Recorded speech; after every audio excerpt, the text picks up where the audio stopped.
2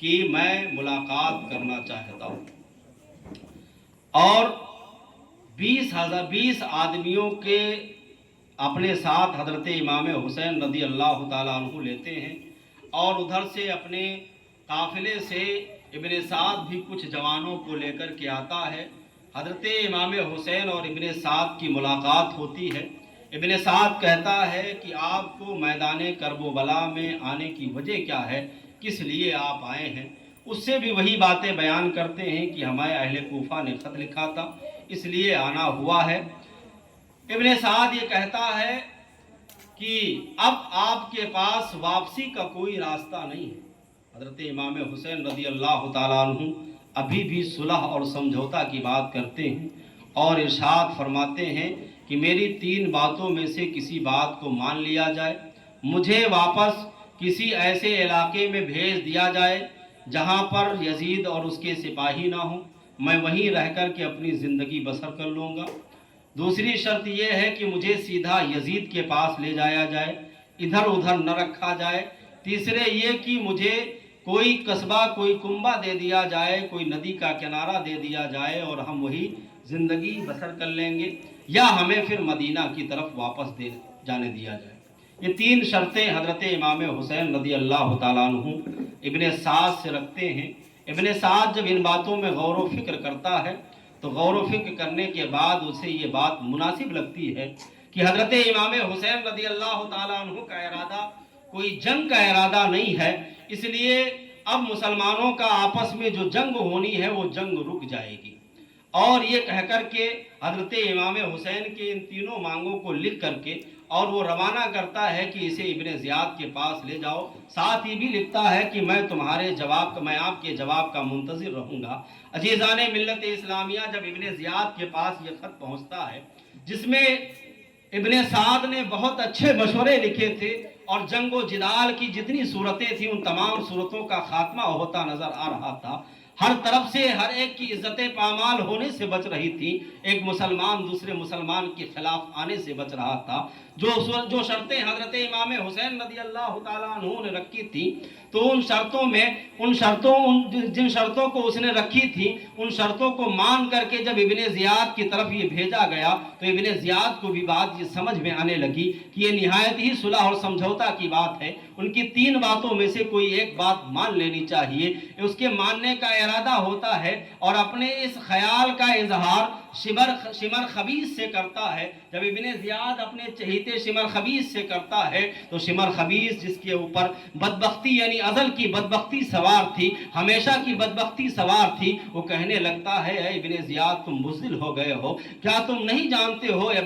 کیا تم یزید کے غصے کو نہیں جانتے ہو؟ اگر وہ صلح اور سمجھوتا کی بات سنے گا سب سے پہلے تمہیں قتل کرے گا، تمہیں تمہارے عہدے سے ہٹا دے گا، تمہیں تمہارے عہدے سے نکال دیا جائے گا۔ تم بزدل ہو گئے ہو، اتنی نرمی اور مروت کیوں کر رہے ہو؟ تم سے یزید نے جتنا کہہ کر کے بھیجا ہے، تم کو گورنر اسی شرط پر بنایا گیا ہے کہ حضرت امام حسین کی بیعت لے کر کے آؤ یا انہیں قتل کر کے لے کے آؤ۔ تم تیسری جانب کیسے جا سکتے ہو؟ تم امیر المومنین یزید کے خلاف کیسے جا سکتے ہو؟ شمر لعیب کی یہ تقریر ہونی ہوتی ہے کہ اب ابن زیاد کا دل بدل جاتا ہے، اور وہ کہتا ہے کہ اے سمر، تو نے بہتر مشورہ دیا ہے، تو نے بہتر مشورہ دیا ہے۔ حضرت امام حسین کی مدد کرنے میں تو پوری دنیا گواہ دینی ہے۔ عزیزان ملت اسلامیہ، کہتے ہیں کہ جب دنیا غالب آ جائے تو دل سیاہ ہو جاتا ہے، دل کے سیاہی میں دنیا نور کی روشنی نظر نہیں آتی ہے۔ اس کا دل بھی بالکل سیاہ ہو چکا تھا، اور اتنے بہترین مشورے کو ٹھکرا دیتا ہے۔ فوری طور پر وہ خط کا جواب لکھتا ہے اور شمر خبیث کے حوالے کرتا ہے۔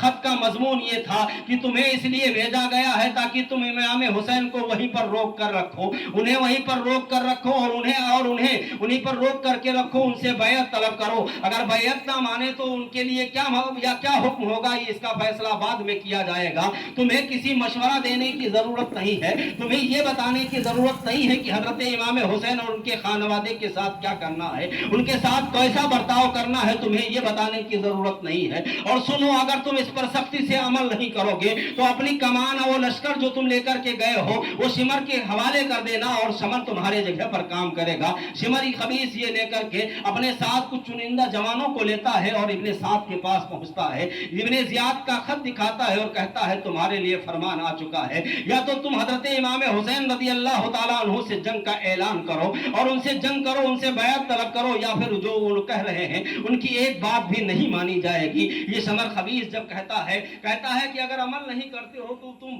جو کچھ بھی ہے وہ میرے حوالے کرو اور تم دستبردار ہو جاؤ، تم چلے جاؤ۔ حضرت امام حسین ان کے خانوادے کے ساتھ کیا کرنا ہے یہ ہمارا اور ابن زیاد کا معاملہ ہوگا، اور اب دنیا غالب آ جاتی ہے۔ ابن سعد کہتا ہے تم نے یہ کیسے سوچ لیا کہ میں جو ابن زیاد کہے گا نہیں کروں گا، میں بالکل کروں گا، تم ایک سپاہی کی حیثیت سے یہاں رہو، میں ہی حاکم رہوں گا۔ ابن سعد کا یہ کہنا ہوتا ہے کہ جنگ کا نقارہ بجا دیا جاتا ہے، اور جب یہ دیکھا جاتا ہے تو کئی دنوں پہلے جو ہے میدان کربلا میں تقریباً 3 دن پہلے ان کا پانی بند کر دیا جاتا ہے۔ جنگ کا نقارہ بجتے ہی حضرت زینب حضرت امام حسین سے عرض کرتی ہیں ایسا لگتا ہے کہ جیسے فوج ہم سے لڑنے کے لیے قریب آ گئی ہے۔ حضرت امام حسین رضی اللہ تعالیٰ